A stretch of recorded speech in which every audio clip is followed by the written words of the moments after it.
I've always believed that you buy a place to get away from it all, to breathe in the peace, the quiet. So when I bought my lakeside retreat, that's exactly what I was expecting morning fishing. The kind of stillness where you can hear the fog roll in and the comfort of knowing no one could find me here. But man, I had no idea how wrong I was about that. See, when Cody Bryson bought his piece of heaven by the lake, he was thinking of nothing more than the serenity it would bring. Quiet mornings with a cup of coffee, cast his line, and enjoy the solitude of his own space. What he didn't know was that the HOA president, Karen, had other plans for him. Little did he know that it would all start with some fake maps, a few well-timed threats, and more than one intrusion that would set the stage for the kind of battle no one expects from the suburbs. The morning was unusually still. It felt like the earth itself was holding its breath. I'd been up before the sun the way I liked it, brewed my coffee, and walked down to the dock. The wooden planks creaked under my boots, and I set my tackle box down with the familiar thud. I cast the first line into the glassy water, listening to the soft hiss of the line and the quiet pop of the lure. The mist hovered just above the surface, swallowing everything in sight. The sound of the highway was gone, replaced by the gentle rustling of cattails, and the only thing breaking the silence was the plop of the bait. I could feel my shoulders drop into the calm I'd been craving. I had made this place my own. New signs along the road made it clear this was private property, and the lake wasn't just some decorative feature, it was officially mine, listed in my deed. It was stocked with fish, and I'd made sure the place was secure with a small camera tucked under the boathouse eave. It wasn't much, but enough to catch anyone who thought they could wander where they shouldn't. After years of deployments, I wasn't about to let anyone ruin this for me. It wasn't long before I heard the whine of a small engine. A white golf cart appeared gliding along the gravel road. The woman at the wheel was dressed in a neon yellow windbreaker, oversized sunglasses perched on her nose hair in place like she just stepped out of a salon. No, I didn't recognize her at first, but I sure knew what she was, one of them. She stopped just short of my property line and started taking pictures. Without even a greeting, she shouted across the water, "This is restricted. You can't fish here without a permit." I didn't even look up, just gave her a quick wave and muttered, "Private property. Move along." But she didn't listen. She zoomed in on her phone, muttered something, and before I knew it, she was speeding back the way she came. I could feel my patience thinning. I'd dealt with this type before, people who thought they ruled a little piece of the world. But I didn't have time for that. I cast again and kept fishing. The sound of engines returned a little while later, louder this time. 2 patrol cars appeared with their lights flashing, stopping right at my gate. I set my rod down and walked up to meet them, coffee still in hand. The woman was standing behind the cars now, arms folded, that smug look on her face. "That's him," she said, pointing at me. "He's trespassing, poaching fish from our HOA lake. We've sent him notices. He's violating community environmental rules." One officer looked at me, his brows furrowed. "Can we see some ID and paperwork for this property?" I handed over my driver's license and pulled out the certified deed and topographical map from my gate tube. "The lake's on my deed.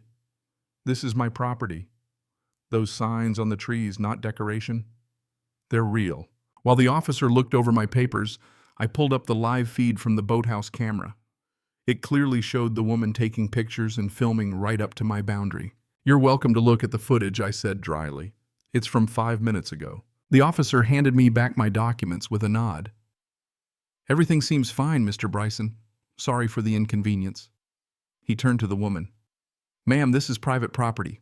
You can't report trespassing here." Her smile quickly turned to a scowl as she muttered, "This isn't over.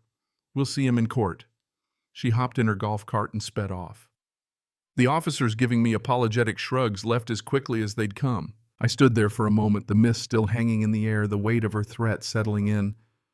But I wasn't shaken. I went back to my dock, grabbed my rod, and cast again.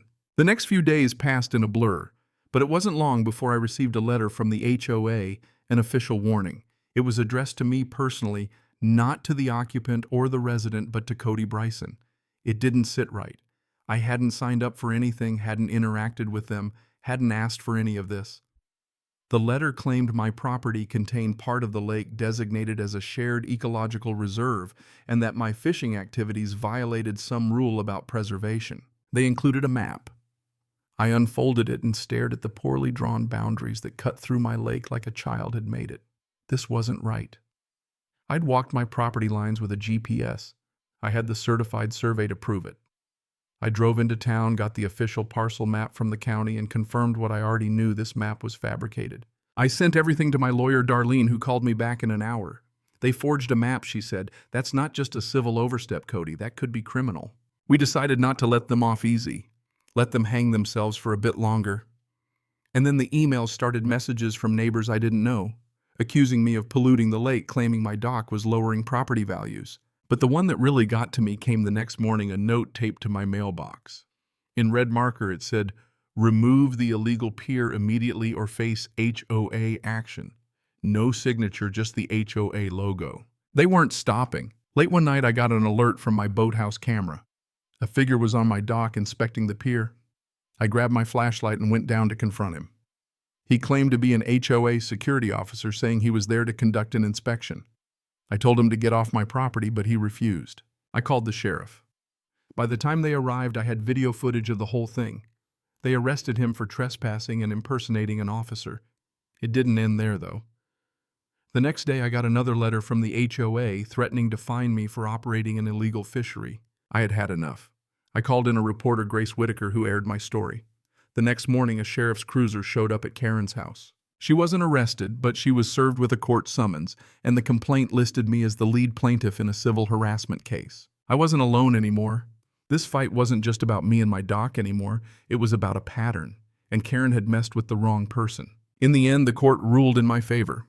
Karen was found guilty on all civil counts: fraudulent filings, harassment, trespassing, and defamation. The HOA was ordered to pay damages and issue a formal apology. I stood on my dock that evening, feeling the weight of the fight lift from my shoulders. The lake was peaceful again, and I was ready to cast my line. That plaque I put on the dock, "Caught a big fish, then caught Karen," was my way of marking the end of that battle. Only one of them made it back into the lake.